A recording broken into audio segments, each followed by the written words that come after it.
2013 में दो young fighters UFC के ऑक्टागन में उतरते हैं। किसी को नहीं पता था कि सालों बाद ये एमएमए की हिस्ट्री के 2 ऑफ द बिगेस्ट नेम्स बनने वाले हैं। उनमें से एक था लाउड कॉन्फिडेंट आयरिश फाइटर जो कि अपनी डेस्टिनी और अपने ड्रीम्स को फॉलो कर रहा था, कॉनर मैकग्रेगर। दूसरा था एक यंग हवाईन फाइटर जो कि खुद पे विश्वास रखता था कि वो इस दुनिया में किसी भी फाइटर से लड़ सकता है, मैक्स होलोवे। उस रात वो सिर्फ एक फाइट नहीं हुई थी, वो थी 2 लेजेंडरी जर्नीज की शुरुआत। सालों बाद अब वही फाइट हमें दोबारा देखने को मिलने वाली है यूएफसी 329 में। लेकिन क्वेश्चन सिंपल है, क्या ये कॉनर मैकग्रेगर का लास्ट चांस है सबको प्रूव करने का कि वो कौन है, या फिर मैक्स होलोवे कॉनर मैकग्रेगर के करियर की हिस्ट्री का लास्ट चैप्टर लिखने वाला है। Private jets, luxury life, expensive suits और मिलियंस ऑफ फैन से पहले कॉनर मैकग्रेगर एक यंग फाइटर था डबलिन आयरलैंड से, जो बस अपने ड्रीम्स को फॉलो कर रहा था।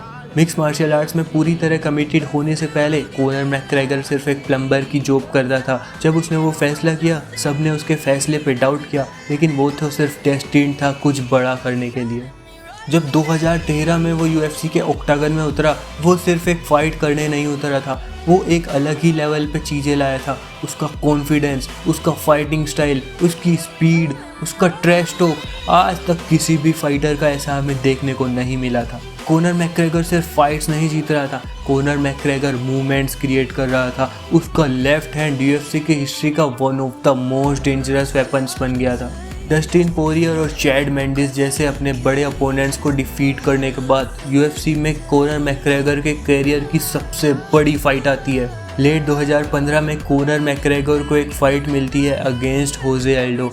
वो बंदा जो पिछले 10 साल से नहीं आ रहा था, उसने पूरे फेदरवेट डिवीज़न को डोमिनेट कर रखा था, उसकी फाइट होती है कॉनर मैकग्रेगर से। सबको लगा था कि यहाँ पे कॉनर मैकग्रेगर रुक जाएगा, यहाँ पे होजे एल्डो कॉनर मैकग्रेगर को पूरी तरह ख़त्म कर देगा, लेकिन नहीं, कॉनर मैकग्रेगर ने सबको गलत साबित किया।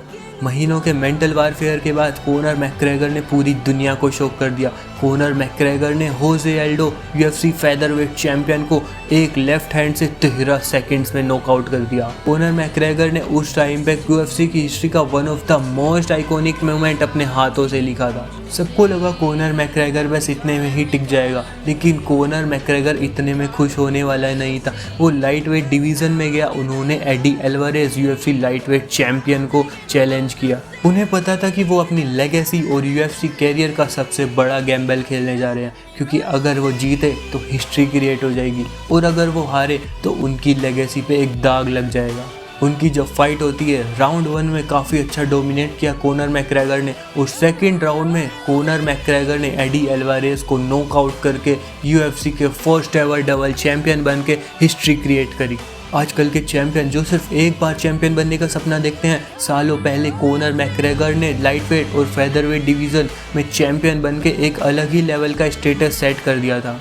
बट कहते हैं ना कि टॉप पे जाना और टॉप पे बने रहना 2 अलग चीज़ें होती हैं। मिक्स मार्शल आर्ट्स का सबसे बिगेस्ट सुपरस्टार बनने के बाद कॉनर मैकग्रेगर की ज़िंदगी पूरी तरह बदल गई। उन्हें वो सब मिला जो वो डिज़र्व करते थे, money, fame, attention from all over the world. फिर होता है कॉम्बैट स्पोर्ट्स हिस्ट्री का सबसे आइकॉनिक मोमेंट, जब उनकी फाइट होती है फ्लॉयड मेवेदर से।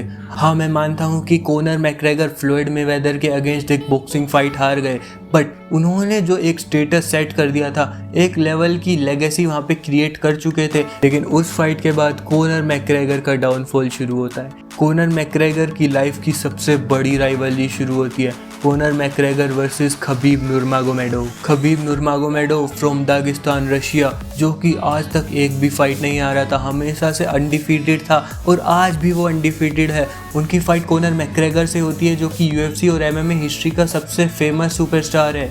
बट कॉनर मैकग्रेगर खबीब के अगेंस्ट हार गया। उसने 4th राउंड में एक सबमिशन लॉस लिया। उसके बाद काफ़ी हंगामा हुआ ऑक्टागन के बाहर भी और ऑक्टागन के अंदर भी। इस्लाम महाचेव, डिलन डेनिस, कितने बड़े बड़े नाम इस राइवलरी से जुड़े हुए हैं।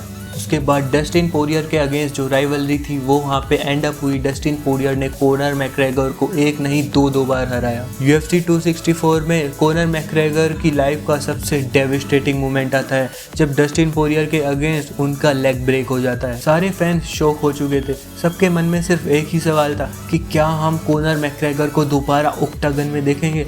क्या कॉनर मैकग्रेगर दोबारा से फाइट्स लड़ पाएगा?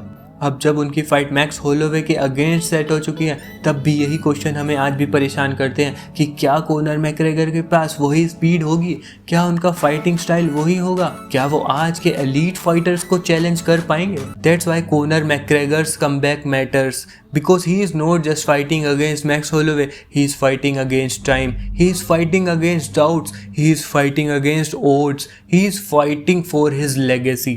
अगली वीडियो मैक्स होलोवे पे होगी। अगर आपको वीडियो पसंद आई हो तो लाइक कर देना और सब्सक्राइब कर देना और बेल आइकन दबा देना।